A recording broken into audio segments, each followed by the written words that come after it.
ವಾಲ್ಮೀಕಿ ಸಮಾಜವನ್ನು ಅವಹೇಳನ ಮಾಡಿದ ಕತ್ತಿಗೆ ಕೂಡಲೇ ಕತ್ತಿಯನ್ನು ಗಡಿಪಾರು ಮಾಡಿ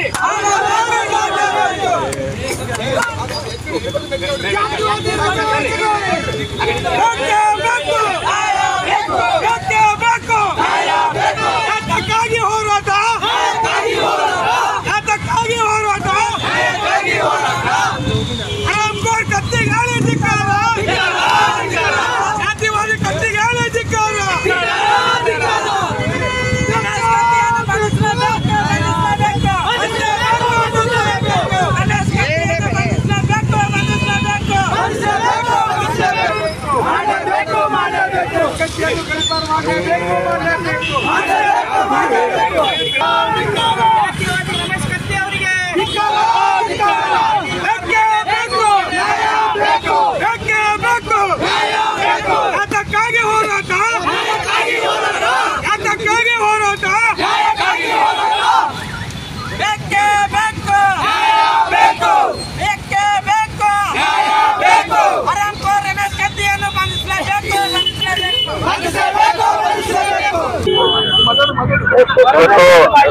ನಿನ್ನೆ ಬೆಳಗಾವಿಯಲ್ಲಿ ನಡೆದ ಒಂದು ಘಟನೆ ಇಡೀ ರಾಜ್ಯಕ್ಕೆ ಮತ್ತು ವಿಶೇಷವಾಗಿ ನಮ್ಮ ಕರ್ನಾಟಕ ವಾಲ್ಮೀಕಿ ನಾಯಕ ಸಮಾಜಕ್ಕೆ ಒಂದು ನೋವಿನ ಸಂಗತಿಯಾಗಿದೆ. ಆ ಜಿಲ್ಲೆಯ ಮಾಜಿ ಸಂಸದರಾಗಿರ್ತಕ್ಕಂಥ ರಮೇಶ್ ಕತ್ತಿ ಅವರು ಜಾರಕಿಹೊಳಿ ಕುಟುಂಬವನ್ನ ಹಿನ್ನೆಲೆ ಇಟ್ಕೊಂಡು ಏನ್ ಡಿಸಿಸಿ ಮತ್ತು ಚುನಾವಣೆಯಲ್ಲಿ ಏನು ಹೀನಾಯವಾಗಿ ಸೋಲನ್ನ ಸಹಿಸಿಕೊಳ್ಳಾರ್ದೇನೆ ರಾಜಕೀಯ ಹಿತಾಸಕ್ತಿಯನ್ನ ಮರೆತು ರಾಜಕೀಯ ಜಿದ್ದಾಜಿದ್ದಿಯಲ್ಲಿ ತಾವು ಸೋಲನ್ನ ಅನುಭವಿಸಿದ ಹತಾಶರಾಗಿ ಇವತ್ತ ಇಡೀ ನಾಯಕ ಜನಾಂಗಕ್ಕೆ ಒಂದು ಅವಮಾನ ಮಾಡತಕ್ಕಂಥ ನಿಟ್ಟಿನಲ್ಲಿ ವಾಲ್ಮೀಕಿ ಸಮಾಜದ ಬಗ್ಗೆ ಅಪೂರ್ವವಾಗಿ ಬೇಡ ಸುಳ್ಳು ಅಂತಕ್ಕಂಥ ಶಬ್ದವನ್ನ ಉಪಯೋಗ ಮಾಡಿ ಇಡೀ ರಾಜ್ಯಕ್ಕೆ ನಮ್ಮ ಜನಾಂಗಕ್ಕೆ ಒಂದು ಅಪಮಾನ ಮಾಡಿದ್ದಾರೆ. ಆ ಹಿನ್ನೆಲೆಯಲ್ಲಿ ಇವತ್ತ ನಾವು ಗುಲ್ಬರ್ಗ ಜಿಲ್ಲೆಯಲ್ಲಿ ನಗರದಲ್ಲಿ ಎಲ್ಲಾ ಸಮಾಜದ ಹಿತಚಿಂತಕರು, ಮಾನವ ಬಂಧುತ್ವ ವೇದಿಕೆ, ಯುವಕ ಸಂಘಟನೆ, ಕರ್ನಾಟಕ SC/ST ದೂರು ಸಮಿತಿ ಇವೆಲ್ಲವನ್ನು ಒಕ್ಕೂಟ ಮಾಡಿ ಇವತ್ತ ನಾವು ಸಂಬಂಧಪಟ್ಟ ಪೊಲೀಸ್ ಠಾಣೆಯಲ್ಲಿ FIR ಕೂಡ ದಾಖಲೆ ಮಾಡಿದ್ದೇವೆ.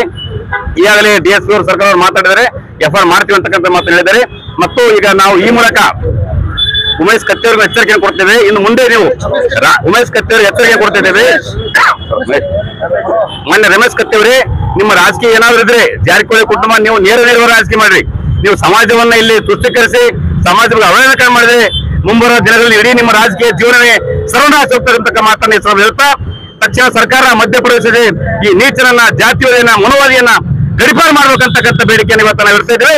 ಒಂದು ವೇಳೆ ತಕ್ಷಣವನ್ನು ಬಂಧಿಸಿದಲ್ಲಿ ಈ ರಾಜ್ಯಾದ್ಯಂತ ಸಮಾಜ ಹಿತಚಿಂತಕರು, ಬುದ್ಧಿವಂತರು, ಸಂವಿಧಾನ ಬುದ್ಧಿ ಅಂಬೇಡ್ಕರ್ ವಾದಿಗಳು ಎಲ್ಲರೂ ಸೇರಿ ಈ ವಿರುದ್ಧ ನಾವು ಹೋರಾಟವನ್ನ ಮಾಡ್ತೀವಿ ಅಂತಕ್ಕಂಥ ಎಚ್ಚರಿಕೆಯನ್ನ ಇವತ್ತು ಈ ವೇದಿಕೆ ಮೂಲಕ ಹೇಳಲಿಕ್ಕೆ ಇಷ್ಟಪಡ್ತೇನೆ. ಈ ದೇಶದ ನಾಡು ನುಡಿ ಸಂಸ್ಕೃತಿಯನ್ನು ಕಟ್ಟಿ ಈ ದೇಶವನ್ನು ಆಳಿದಂತ ಬಹುದೊಡ್ಡ ಸಮುದಾಯ, ಈ ದೇಶದ ಶೋಷಿತ ಸಮುದಾಯ, ಅದರಲ್ಲಿ ವಿಶೇಷವಾಗಿ ಬೇಡ ಸಮುದಾಯ, ಈ ಕರ್ನಾಟಕ ರಾಜ್ಯವನ್ನು ಕಟ್ಟಿ ಆಳಿದಂತ ರಾಜ್ಯವಂಶಸ್ಥ ಸಮುದಾಯ, ಅಂತ ಒಂದು ಸಮುದಾಯದ ಬಗ್ಗೆ ಇವತ್ತಿನ ದಿನ ಬೆಳಗಾವಿನಲ್ಲಿ ಒಬ್ಬ ಜಾತಿವಾದಿ ಮನುವಾದಿ ಮನಸ್ಥಿತಿಯ ರಮೇಶ್ ಕತ್ತಿ ಅಂತಕ್ಕಂಥವನು ಆ ಸಮುದಾಯವನ್ನು ಇಟ್ಕೊಂಡು ಬಾಬಾ ಸಾಹೇಬ್ ಅಂಬೇಡ್ಕರ್ ಸಂವಿಧಾನ ಮೂಲಕ ಇವತ್ತಿನ ದಿನ ಈ ದೇಶದ ಶೋಷಿತ ವರ್ಗದವರು ರಾಜಕೀಯವಾಗಿ, ಶೈಕ್ಷಣಿಕವಾಗಿ, ಆರ್ಥಿಕವಾಗಿ ಅವ್ರು ಪ್ರಬಲರಾಗ್ತಿರೋದನ್ನು ಸಹಿಸಿಕೊಳ್ಳದಂತ ಈ ಮನುವಾದಿ ಮನಸ್ಥಿತಿನ ರಮೇಶ್ ಕತ್ತಿ ಅವರು ಈ ಬೇಡ ಸವಳ ಮಕ್ಕಳು ಜಾಸ್ತಿ ಆಯಿತು ಅಂತ ಒಂದು ವರ್ಡ್ನಲ್ಲಿ ಅವನವನ್ನ ತುಚ್ಛವಾಗಿ ಅವಾಚ್ಯವಾಗಿ ನಿಂದನೆ ಮಾಡಿದಾನ. ಈ ಮನಸ್ಥಿತಿಯಿಂದ ಗೊತ್ತಾಗ್ತದ. ಮೊನ್ನೆ ಸುಪ್ರೀಂ ಕೋರ್ಟ್ ನಲ್ಲಿ ಈ ದಲಿತ ಸಮುದಾಯದ ನ್ಯಾಯಮೂರ್ತಿಯನ್ನು ಈ ಮನುವಾದಿ ಇದೇ ರೀತಿ ಮನುವಾದಿ ಮನಸ್ಥಿತಿಯ ಒಬ್ಬ ಬೂಟ್ ಎಸೆಯುವ ಮೂಲಕ ಈ ವ್ಯವಸ್ಥೆಗೆ ಅವಮಾನ ಮಾಡುವಂತ ಕೆಲಸ ಮಾಡಿದ್ದಾರೆ. ಇದು ಒಂದು ಬೇಡ ಸಮುದಾಯಕ್ಕೆ ಒಬ್ಬ ಜಾರಕಿಹೊಳಿ ಅವರಿಗೆ ಟಾರ್ಗೆಟ್ ಮಾಡಿರುವಂತ ವಿಷಯ ಅಲ್ಲ. ಈ ಮನುವಾದಿ ಮನಸ್ಥಿತಿಗಳು ಈ ಸಮುದಾಯಗಳು ನಮ್ಮ ಲೆವೆಲ್ ಬರ್ತಾ ಇದಾವಲ್ಲ, ನಮ್ಮ ಮಟ್ಟಕ್ಕೆ ಬೆಳೀತಾ ಇದಾರಲ್ಲ, ಒಂದು ಸಹಿಸ್ಕೊಳಕ್ ಆಗ್ತಾ ಇಲ್ಲ. ಆ ಒಂದು ಮೆಂಟಾಲಿಟಿ ಇಟ್ಕೊಂಡು ಈ ಜಾತಿವಾದಿ ಮನಸ್ಥಿತಿಯ ರಮೇಶ್ ಕತ್ತಿ ಈ ರೀತಿ ಮಾತನಾಡಿದ್ದಾನೆ. ಅವನ ಮೇಲೆ ಈಗಾಗಲೇ ಬೆಳಗಾವಿನಲ್ಲಿ ಈ SC/ST ದೌರ್ಜನ್ಯ ಕಡೆಯಲ್ಲಿ ಪ್ರಕರಣ ದಾಖಲಾಗಿದೆ. ಆ ಕಾಯ್ದೆಯ ಪ್ರಕಾರ ಅವನನ್ನು ಬಂಧಿಸಬೇಕು, ಅವನ ಒಟ್ಟು ಆಸ್ತಿ ಮುಟ್ಟುಗೋಲು ಹಾಕಬೇಕು, ಅವನನ್ನು ಗಡೀಪಾರು ಮಾಡಬೇಕು ಅಂತ ಹೇಳಿ ನಾವು ಇವತ್ತಿನ ದಿನ ಈ ಕರ್ನಾಟಕ ಇಲ್ಲಿ ಈ ಗುಲ್ಬರ್ಗಾದಲ್ಲಿ ಈ ವಾಲ್ಮೀಕಿ ಸಮುದಾಯದ ಮುಖಂಡರು ಮತ್ತೆಲ್ಲ ಬೇರೆ ಬೇರೆ ಸಂಘಟನೆಗಳು ಮಾನವ ಬಂಧು ವೇದಿಕೆ ಜಂಟಿಯಾಗಿ ನಾವು ಶಾಂತ ರೀತಿಯಿಂದ ಒಂದು ಸಾಂಕೇತಿಕವಾಗಿ ಒಂದು ಪ್ರತಿಭಟನೆ ಮಾಡೋದ್ರ ಮೂಲಕ ಅವನ್ನ ನಾವು ವಿರೋಧ ಮಾಡ್ತಾ ಇದ್ದೇವೆ.